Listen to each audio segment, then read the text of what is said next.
Based on the hit manga by the father of Shonen Jump, Kurumada Masami, Saint Seiya tells the tale of 5 young men who for 6 years endure harsh trainings in order to do 2 things. 1. To master their inner strength called Cosmos and ignite it. 2. Obtain special armor called the Bronze Claws so they can become guardians for the reincarnation of the ancient Greek goddess Athena. Our main characters are Pegasus Seiya, who trained in Greece, Cygnus Hyoga, who trained in Siberia, Dragon Shiryu, who trained in China, Andromeda Shun, who trained in Andromeda Island, and Phoenix Iki, who trained on Death Queen Island. Despite their destinies, these 5 teenagers still have their own personal motivations on why they train so hard to become saints and why they fight whatever enemy comes their way.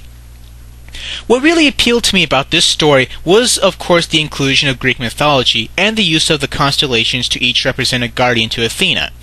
As a modern-day retelling of those qualities, I find that it's adapted very excellently. I like how the concept of chains for, let's say, Andromeda is transitioned from the original mythology to the character Shun. And of course, everybody knows what the Legend of the Phoenix is, and it's used very conveniently with the character Iki.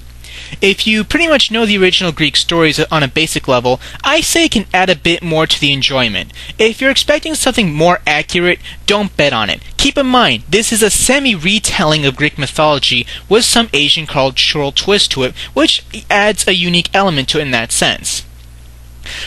The pacing can be slow, but it's very spread out. The amount of episodes put into this series allows each character to have their own contribution to the story, as well as to have their own individual and relationship development. For example, the main character Seiya wants nothing to do with being a saint for Athena, and wants to find his long-lost sister. But after a while, he discovers that he can use his role to hopefully have his sister also find him early on in the series. But after a short while, Seiya comes to embrace his role as Earth's protector. But it's not only interesting that Seiya only develops, but the rest of the cast and even some of the villains have their own unique development as well. And when you get to know some of the characters in an individual sense, you get drawn to them because of how well they are presented with their personal qualities and backgrounds. The personalities of the main cast overall can be considered stereotypical by modern-day standards, with Saint Seiya as the act now, never think leader type, Iki as the lone wolf, and Shun as the soft and feminine guy. But at least the chemistry is balanced and each character can be a foil to one another. Anybody can be a foil to Seiya in the group, anybody can be a foil to Iki, and Seiya and so on can be a foil to anybody. Of course, being a Shonen Jump adapted anime, there are its share of fillers. The worst part about this series, in my opinion, is the Steel Saints. I felt their concept really negated what Saint Seiya was about with igniting the cosmos in your body, and really cheapened the value of that. But thankfully, they are only in a few episodes, and they disappear without a trace, never to be seen again, thank God. But after the Sanctuary arc, there is a filler arc called the Asgard one, where the Bronze Saints must fight the God Warriors, who are inspired by Norse mythology. I felt this is one filler arc that I found to be very productive and in some ways advanced and contributed to the development of the story, and finds a way to connect the last story arc of the anime TV series. I thought the respective characters were an excellent representation of the myths they were adapted from, and matched up very well with the Bronze Saints. And that's all I gotta say about the story and characters, and leave it an 8.75 out of 10. I have to say is that I really liked how the designs of the characters are a bit better than the original manga version. That's the way I feel, but let me explain. I like how it feels more cleaned up and it's not as rough looking. Granted, Saint Seiya is an action series, but the way Kurumada inks makes it difficult for me to follow sometimes. Then again, maybe it's because I got bad eyes. I don't know. It's just my opinion. I like how the anime makes the characters' faces a bit wider and more circular. In that sense, the characters come across more convincingly as teenagers. In the manga, I wouldn't believe that someone like Seiya was 13, while in the anime, I believe he is. I also like how Iki kind of looks like a Nagai Go character design. It really makes him stick out and suits his big frame, and of course is still complementary with the rest of the character designs. And I just find it interesting since he does remind me of a Nagai Go style, and I just wonder if he's like a homage to him. That's all I gotta say about that. And of course, what some people may have problems with is Shun's design, and maybe Aiko Arisaka 420 may have a problem with that. I'll admit that I first thought he was a girl looking at the pictures. His face, his figure, the design of his armor, his colors, it all makes you think he's a girl. Apparently, thanks to the design of Shun, it pushed way for yaoi. Not only did Kurumada-sensei pave way for Shonen Jump with his original manga Ringu ni Kakedo, his creation of Shun paved way for yaoi. Kind of interesting that Kurumada is the father of both Shonen Jump and yaoi now that you think about it. I don't know why I can forgive Shun for looking like a girl. I guess in series like these, you may not directly need that kind of woman character in the group, but maybe with a guy with a feminine side, I guess Shun fills that role very well. What also makes this series very appealing is, of course, the various designs of the armor that all the characters wear. A good fraction of the armor isn't, of course, 100% accurate to what you see in Greek mythology, but I feel it works with the characters' individual builds along the way the action and the individual techniques are performed with, the emphasis on speed. The armors well represent their respective constellations, and I like how when they take off the armor, the pieces will form the constellation they represent. Another thing that sticks out to me before I talk about the action is, of course, the design of the God Warriors and the Asgard characters in general. Obviously, they were not designed by Kurumada, and their coloring is a lot lighter and brighter, and their hair is much thinner compared to how Kurumada draws more wild and thicker hairstyles. The designs reminded me of a Josei-style manga, but I suppose it allows more diversity to the style of Saint Seiya if you want to look at this more positively. But let's move on. And the high and low point of this series is, of course, the action.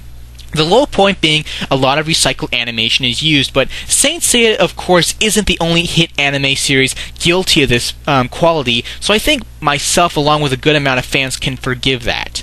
The fighting is explosive with some super badass techniques, but not to a point where it gets ridiculously over the top as you would see, like, let's say, Prince of Tennis or Final Fantasy VII Advent Children. Despite the more emphasis on special moves, the fights are still strategic, and I like how the concept of styles makes fights is applied here. For example, one character can't beat this guy because of, let's say, he has such and such technique, or such and such feature with his armor, but this character may be able to beat this guy because they have a technique or a feature with their armor in which it gives them the opportunity to beat that person. So in some ways it makes you feel that this character isn't the strongest amongst the saints and so on, and it's all about who matches up with who, and it's very, very well balanced. And I have to say that Saint Seiya has some of the most coolest techniques I've ever seen in action anime. I think some of the techniques used in this anime are way cooler than what you see in Hokuto no Ken, Yu Yu Hakusho, and Dragon Ball Z. So if you want to see some cool action with some sweet moves and badass looking armor, then Saint Seiya is for you. And for that, I give the art animation an 8.25 out of 10. All I have to say is that Pegasus Fantasy by Makeup is certainly one of the best opening things of anime in history. If anybody's going to make a top anime list, you are no true anime fan if this is not on your list. The opening guitars just instantly grab you by the balls, and the drum beats are just catchy. The singing is very energetic and passionate, and the lyrics pretty much tell you the basics of what Saint Seiya is. That's about masculinity, the burning fire of youth, being a hero, and kicking ass and taking names. It's just that the talent of Makeup just makes this song so fucking epic. If I were a pro wrestler or a professional fighter or whatever, this would certainly be one of my top choices of an entrance song, just like how MMA fighter Josh Barnett comes out to Ayo Torimorose from Hokuto no Ken.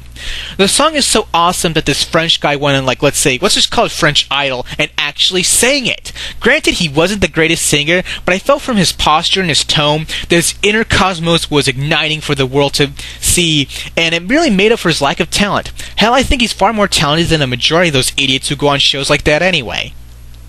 The second opening theme, Dream Warrior, sung by Kageyama Hironobu, who is also famous for the songs from Dragon Ball Z, is also excellent in its own right, though I don't think it compares to Pegasus Fantasy. The ending themes tend to be more relaxed and is a good way to cool the audience down after seeing the intensity of what this show has to offer.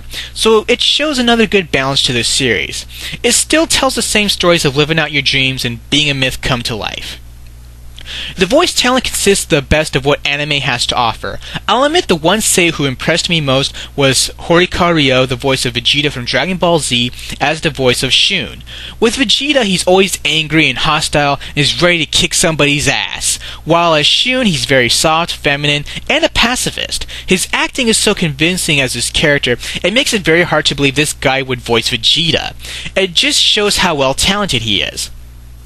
Another great name is, of course, the voice of Seiya himself, Furuya Toru, who is also known as the voice of Amuro Ray from Gundam, and as Tuxedo Mask from Sailor Moon. His talent allows Seiya to be very young and yet masculine and hot-headed. The late great Suzuki Hirotaka, famous for playing Captain Bright from Gundam, Kaifun from Macross, Kuno from Ranma 1/2, and Saito Hajime from Rurouni Kenshin, plays Shiryu. He makes him sound calm and contemplative. And I can't deny the presence of Ikeda Shuichi as the voice of Milo, the Scorpio Gold Saint.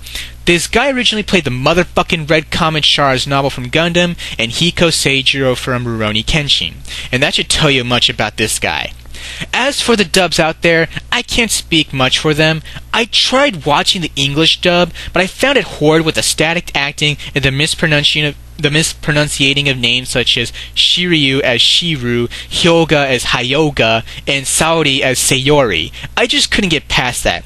I know that Saint Seiya was already popular in Europe and Mexico, but I can't speak for the dubs those Sorry for the stuttering, but I can't speak for the dubs of those countries. But as an English speaker and as a mediocre Japanese speaker, I can only speak for the Japanese and English versions. But all I can say is watch this in Japanese and you'll get one of the best ensemble voice casts of all time, not just for the names, but for their talents of how they bring their characters to life. And to conclude, obviously, I'm giving the music and voice acting a perfect 10 out of 10.